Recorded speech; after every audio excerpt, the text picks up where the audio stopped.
Hello students, अभिषेक Vishwakarma lectures में आप लोगों का स्वागत है। आप लोगों को फिजिक्स सेकंड क्लास 11 कक्षा 11 फिजिक्स सेकंड में प्रत्यास्थता नामक चैप्टर पढ़ाया जा रहा था, जिसमें आप लोग प्रत्यास्थता, प्रतिबल, इन सब के बारे में अध्ययन कर चुके हैं। ठीक है, आज हमारा एक नेक्स्ट टॉपिक है, इम्पॉर्टेंट भी है। कल आपको विकृति बताया गया था, ठीक है ना। विकृति आप लोग पढ़े होंगे अच्छे से।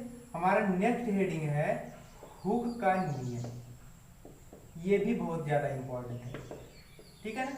अब हुक का नियम क्या है, देखिए कल आप लोगों को दो चीज बताया गया था। पहला क्या बताया गया था, प्रतिबल बताया गया था, और दूसरा क्या बताया गया था, विकृति बताया गया था। राइट, विकृति का कोई मात्रक नहीं होता है, ये भी बताया गया था कल, ठीक है। पिछले वीडियो में देख सकते हैं आप लोग। तो हुक का नियम बनेगा कैसे, ध्यान से देखिएगा। यहां पर हम यह चिन्ह लगा रहे हैं अनुक्रमानुपाती का। कल प्रत्यास्थता की सीमा आप लोग पढ़े थे ना, तो प्रत्यास्थता की सीमा के अंतर्गत ही सभी कार्य होना चाहिए इसमें। अगर प्रत्यास्थता की सीमा के बाहर जाएंगे तो उसमें प्रत्यास्थता का गुण विद्यमान ही नहीं रहेगा, ठीक है। तो जिस वस्तु में प्रत्यास्थता का गुण विद्यमान रहेगा, अर्थात प्रत्यास्थता की सीमा के अंदर ही हमको रहना, बाहर नहीं जाना है, ठीक है। तो देखिए हुक का नियम बहुत सिंपल कह दीजिए, कैसे बनाएंगे। प्रतिबल विकृति के अनुक्रमानुपाती होता है, बस यही हुक का नियम कहलाएगा। यानी प्रत्यास्थता की सीमा के अंदर, सीमा के अंदर मतलब रबड़ है, रबड़ को इतना मत खींच दीजिए कि वह टूट जाए, इतना खींचिए कि उसकी एक सीमा होती है, ठीक है ना। तो प्रत्यास्थता की सीमा के अंतर्गत प्रतिबल विकृति के अनुक्रमानुपाती होता है, जिसे हुक का नियम कहते हैं, ठीक है। अब ध्यान से देखिए, अब आपको पता है जब भी अनुक्रमानुपाती या समानुपाती या व्युत्क्रमानुपाती का चिन्ह हटाते हैं तो एक नियतांक जरूर आता है। तो आ जाएगा प्रतिबल अनुक्रमानुपाती का चिन्ह हटाएंगे तो कैपिटल ई नियतांक आएगा, और बगल में क्या रहेगा, विकृति रहेगा, ठीक है। जब भी अनुक्रमानुपाती का चिन्ह हटता है तो बीच में बराबर और एक कांस्टेंट आता है, जहां कांस्टेंट कौन लगा है, कैपिटल ई। लिख सकते हैं कि जहां कैपिटल ई क्या है, प्रत्यास्थता चैप्टर पढ़ रहे हैं तो प्रत्यास्थता गुणांक है, या इसे नियतांक भी कह सकते हैं। प्रत्यास्थता नियतांक, प्रत्यास्थता गुणांक है, ठीक है।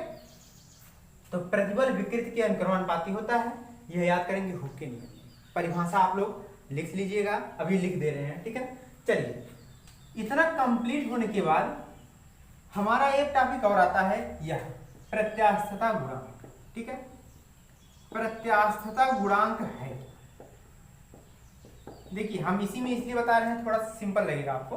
प्रत्यास्थता गुणांक को क्या कहा गया है, कैपिटल ई, यही तो कहा गया है, कैपिटल ई ही तो प्रत्यास्थता गुणांक है। यदि कैपिटल ई की वैल्यू चाहिए तो किसको हटाना है, देखिए कैपिटल ई की वैल्यू चाहिए तो बगल में जो विकृति है यह हटना चाहिए। अगर यह गुणा में हटेगा तो इधर आएगा, तो बटे में ही तो आएगा, यही होगा ना। तो देखिए ई का मान चाहिए, यानी प्रत्यास्थता गुणांक कैपिटल ई का मान चाहिए, तो इधर है प्रतिबल,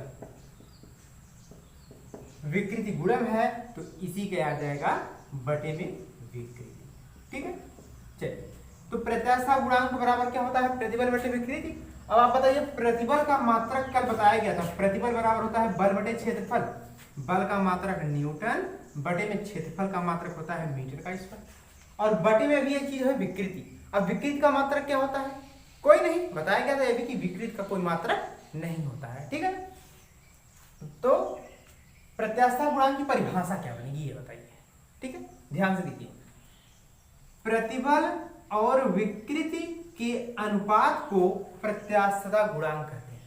कहीं भी अगर बटे का चिन्ह लगा हो तो वह अनुपात ही होता है, ठीक है। तो क्या कहेंगे, प्रतिबल और विकृति के अनुपात को प्रत्यास्थता गुणांक कहते हैं। इसे कैपिटल ई से डिनोट करते हैं, इसका मात्रक न्यूटन पर मीटर स्क्वायर होता है, ठीक है। यहां तक कंप्लीट समझ में आया है, समझ में आया तो इसकी परिभाषा लिख लेते हैं। देख लीजिए, तो आप लोग परिभाषा को देख लीजिए, ठीक है। हुक का नियम क्या है, इस नियम के अनुसार प्रतिबल विकृति के अनुक्रमानुपाती होता है। यही बताया गया कि प्रतिबल विकृति के अनुक्रमानुपाती होता है। अनुक्रमानुपाती का चिन्ह हटाएंगे तो कैपिटल नियतांक आएगा, जिसे प्रत्यास्थता गुणांक कहते हैं, ठीक है। अब प्रत्यास्थता गुणांक क्या है, इसके बारे में जान लीजिए। प्रत्यास्थता गुणांक की वैल्यू चाहिए तो विकृति प्रतिबल के बटे में आ जाएगा। यानी प्रत्यास्थता की सीमा के अंतर्गत प्रतिबल और विकृति के अनुपात को ही प्रत्यास्थता गुणांक कहते हैं। ठीक है, प्रत्यास्थता गुणांक का मात्रक क्या होगा? न्यूटन प्रति मीटर स्क्वायर। यह बोर्ड पेपर पूछा जाता है कि प्रत्यास्थता गुणांक, जिसके लास्ट में प्रत्यास्थता गुणांक होगा उसका मात्रक वही आएगा, न्यूटन प्रति मीटर स्क्वायर। ठीक है, अब हम जान लेते हैं हम लोग कि प्रत्यास्थता गुणांक के प्रकार कितने होते हैं। देखिए, प्रत्यास्थता गुणांक के मुख्यतः 3 प्रकार के होते हैं। कौन कौन से? आइए जान। तो ध्यान से देखिएगा, प्रत्यास्थता गुणांक हमने अभी बताया कि प्रत्यास्थता गुणांक मुख्यतः 3 प्रकार के होते हैं। कौन कौन से जान लीजिए। देखिए, सबसे पहला आपका है आयतन प्रत्यास्थता गुणांक, दूसरा आपका है यंग प्रत्यास्थता गुणांक, और नंबर तीसरा है दृढ़ता गुणांक। ठीक है, चलिए देखिए ध्यान से। अब इसकी परिभाषा कहेंगे तो काफी ज्यादा बड़ा ना हो, इसके लिए एक ट्रिक समझ लीजिए याद करने के लिए कि आयतन प्रत्यास्थता गुणांक क्या है। आयतन प्रत्यास्थता गुणांक के लिए आपका जो फॉर्मूला बनेगा, अभिलंब प्रतिबल। अच्छा, आप लोगों को इसके पहले क्या बताया गया? प्रत्यास्थता गुणांक। देखिए ध्यान से, अभी बताया गया आप लोगों को कि प्रत्यास्थता गुणांक का फॉर्मूला क्या होता है? प्रतिबल बटे में होता है विकृति। यही तो बताया गया था। तो सेम है भाई, आयतन प्रत्यास्थता गुणांक है, प्रतिबल बटे विकृति रहेगा, लेकिन कौन सा प्रतिबल रहेगा? अभिलंब प्रतिबल बटे में आयतन विकृति। ठीक है, तो परिभाषा बनाइए क्या, बहुत इंपॉर्टेंट है, तीनों याद रखिएगा। इस पर आधारित यंग का ही अधिकांश क्वेश्चन आता है, और परिभाषा आयतन प्रत्यास्थता गुणांक और दृढ़ता गुणांक का ज्यादा पूछा जाता है। तो परिभाषा बनाएंगे, बटे को क्या कहते हैं? अनुपात कहते हैं। तो अभिलंब प्रतिबल और आयतन विकृति के अनुपात को आयतन प्रत्यास्थता गुणांक कहते हैं। लेकिन इन सबकी एक सीमा होती है। सीमा क्या होगी? प्रत्यास्थता की सीमा के अंतर्गत अभिलंब प्रतिबल और आयतन विकृति के अनुपात को आयतन प्रत्यास्थता गुणांक कहते हैं। परिभाषा क्लियर हुआ?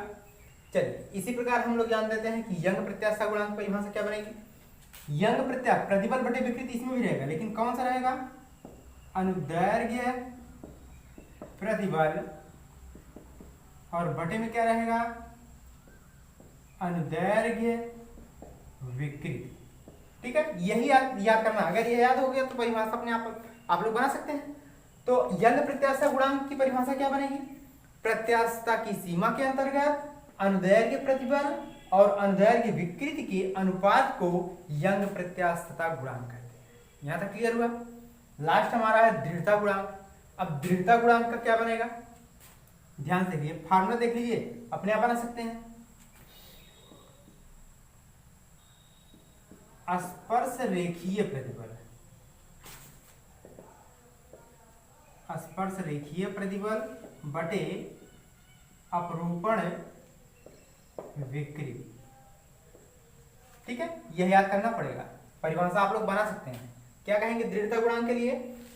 प्रत्यास्थता की सीमा के अंतर्गत स्पर्श रेखीय प्रतिबल तथा अपरूपण विकृति के अनुपात को दृढ़ता गुणांक कहते हैं। ठीक है, चलिए ध्यान से देखिए, आयतन प्रत्यास्थता गुणांक को बीटा से डिनोट करते हैं। बीटा कहिए चाहे बी कहिए, बात एक ही है।